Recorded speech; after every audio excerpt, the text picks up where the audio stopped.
السلام علیکم ورحمۃ اللہ وبرکاتہ۔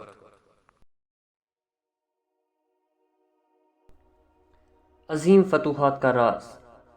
اسکندر رومی سے لوگوں نے پوچھا کہ مشرقی اور مغرب کے ممالک تو نے کیسے فتح کر لیے، حالانکہ پہلے بادشاہ خزانوں، عمر اور ملک اور لشکر میں تجھ سے بڑے ہوئے تھے، لیکن ایسی عظیم فتوحات ان کو بھی نصیب نہ ہوئی۔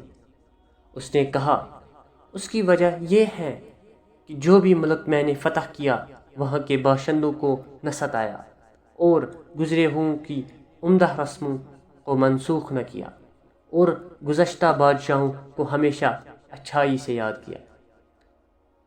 جو لوگ اس دنیا سے کوچ کر گئے، ان کے نیک نام کو ضائع نہ کرنا کہ تیرا نیک باقی رہے۔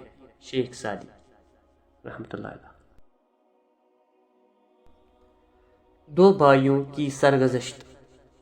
ایک بادشاہ کے دو بیٹے تھے۔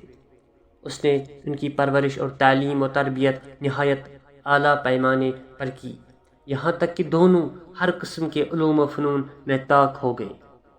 بادشاہ کا جی دونوں بیٹوں کی طرح سے ٹھنڈا تھا۔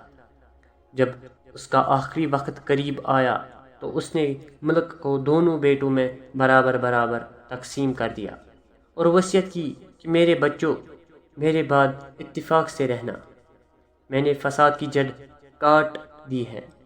دونوں بھائیوں نے اپنا اپنا علاقہ سنبھال لیا اور حکومت کرنے لگے۔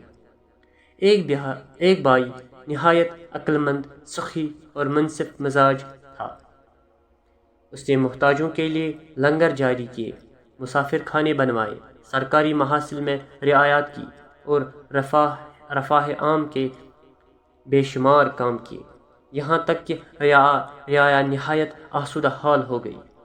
اپنی خوش تدبیری اور حسن اخلاق کی بدولت وہ ایسا نیک نام اور ہر دل عزیز ہوا کہ نہ صرف اپنی رعایا اور فوج اس پر جان چھڑکتی تھی، بلکہ ارد گرد کے ممالک کے لوگ بھی اس کی سلطنت میں شامل ہونے کی آرزو کرتے تھے۔ دوسرا بھائی لالچی اور ظالم نکلا۔ اس نے کاشتکاروں پر لگان بڑھا دیا، سامان تجارت پر طرح طرح کے محصول لگا دیے اور روپیہ جمع کرنے کی دھن میں رعایا کو ستانے میں کوئی کسر نہ اٹھا رکھی۔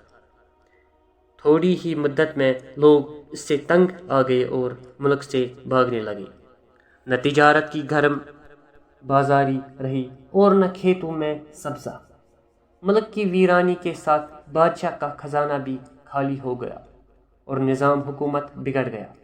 یہ حالات دیکھ کر دشمن اس پر چڑھ دوڑے۔ اس کی فوج پہلے ہی بد دل تھی، مقابلہ کیا کرتی۔